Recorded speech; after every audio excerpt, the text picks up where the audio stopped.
Hi ಎಲ್ಲರಿಗೂ ನಮಸ್ಕಾರ. ನಾನು ರೀಸೆಂಟಾಗಿ ಬ್ಲಾಗ್ ಮಾಡಕ್ಕೆ ಸ್ಟಾರ್ಟ್ ಮಾಡಿದ್ದೀನಿ. ನೀವು ಎಷ್ಟು ಜನ ಯೂಟ್ಯೂಬರ್ಸ್ಗೆ ಸಪೋರ್ಟ್ ಮಾಡಿರ್ತೀರ, ಹಾಗೆಯೇ ನನಗೂ ಕೂಡ ಸಪೋರ್ಟ್ ಮಾಡಿ ದಯವಿಟ್ಟು ಅಂತ ಕೇಳ್ಕೊತಿದ್ದೀನಿ.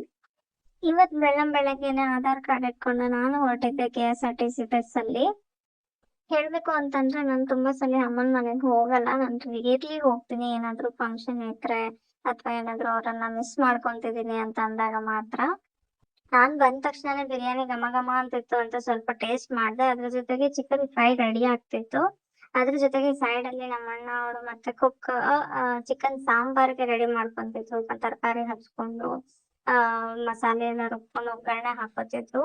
ಸೊ ನೀವು ನೋಡ್ತಿರ್ಬೋದು, ಇಲ್ಲಿ ದೊಡ್ಡ ಪಾತ್ರೆಯಲ್ಲಿ ನಾವಿವತ್ತು ಸಂಡೇ ಆಗಿರೋದ್ರಿಂದ ನಾನ್ ವೆಜ್ ಪಾರ್ಟಿ ಮಾಡ್ಬೇಕು ಅಂತ ಎಲ್ಲದನ್ನ ಸೆಟಪ್ ಮಾಡ್ಕೊಂಡು ಮಾಡ್ತಿದ್ದೀವಿ. So maximum like 120 member 15 to 20 ಮೆಂಬರ್ಸಿಗೆ ನಾವಿವತ್ತು ಊಟನ ಅರೇಂಜ್ ಮಾಡ್ಕೊಂಡಿರೋದು. ಸಂಡೇ ಅಲ್ವಾ, ಸೊ ಸಂಡೇಗೆ ಒಳ್ಳೆ ಟೈಮ್ ಸ್ಪೆಂಡ್ ಮಾಡ್ದಂಗೆ ಆಗುತ್ತೆ ಅಂತ ನಾವು ಇಲ್ಲಿ ನಾನ್ ವೆಜ್ ಮಾಡೋಣ ಅಂತ ಡಿಸೈಡ್ ಮಾಡಿದೀವಿ. ಹಾಗೇನೆ ಹೇಳ್ಬೇಕು ಅಂತಂದ್ರೆ ಹೆಣ್ಮಕ್ಳಿಗೆ ತವ್ರ ಮನೆಗೆ ಹೋಗೋದು ಅಂತಂದ್ರೆ ತುಂಬಾನೇ ಇಷ್ಟ ಅಂತ ಹೇಳ್ಬೋದು. ಹಾಗೆ ಕೂಡ ನನಗೂ ಅಷ್ಟೇ.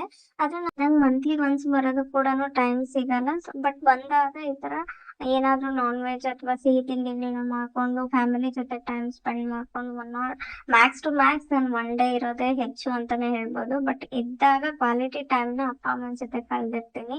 ಸೊ ಹಾಗೇನೆ ನನ್ನ ಮಕ್ಕಳಿಗೂ ಕೂಡ ಅಜ್ಜಿ ತಾತ ಅಂದ್ರೆ ತುಂಬಾನೇ ಇಷ್ಟ ಅವರು. ಸೊ ಅವರು ಮಾಮ ಬೆಟ್ಟ ಅಂತಾನೆ ಹೇಳ್ತಿರ್ತಾರೆ. ಅದಕ್ಕೋಸ್ಕರ ಯಾವಾಗ್ಲಾದ್ರೂ ನಾನು ಟೈಮ್ ಸಿಕ್ಕಾಗೆಲ್ಲ ಬರ್ತಿರ್ತೀನಿ. ಸೊ ಬಂದಾಗ ಫ್ಯಾಮಿಲಿ ಟೈಮ್ ಅನ್ನೋದು ತುಂಬಾ ಇಂಪಾರ್ಟೆಂಟ್.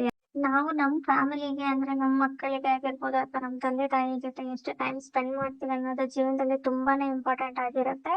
ಹಾಗೇನೆ ಜೀವನದಲ್ಲಿ ಎಷ್ಟು ಖುಷಿಯಾಗಿದ್ದೀವಿ, ಎಷ್ಟು ನೆಮ್ಮದಿಯಾಗಿದ್ದೀವಿ ಅನ್ನೋದು ಕೂಡ ಅಷ್ಟೇ ಇಂಪಾರ್ಟೆಂಟ್. ಸಿಕ್ಕಿರೋ ಜೀವನನ ಎಂಜಾಯ್ ಮಾಡಿ, ಇರೋದ್ರಲ್ಲಿ ಖುಷಿ ಪಡಿ ಅಂತ ಹೇಳ್ತಾ ಇವತ್ತಿನ ವ್ಲಾಗ್ನ ಎಂಡ್ ಮಾಡ್ತಾ ಇದ್ದೀನಿ. ನನ್ನ ವಿಡಿಯೋ ನಿಮಗೆ ಇಷ್ಟ ಆಗಿದ್ರೆ ದಯವಿಟ್ಟು ಲೈಕ್ ಮಾಡಿ, ಶೇರ್ ಮಾಡಿ, ಸಬ್ಸ್ಕ್ರೈಬ್ ಮಾಡಿ ಅಂಡ್ ಸಪೋರ್ಟ್ ಮಾಡಿ. Thank you. ಬಾಯ್.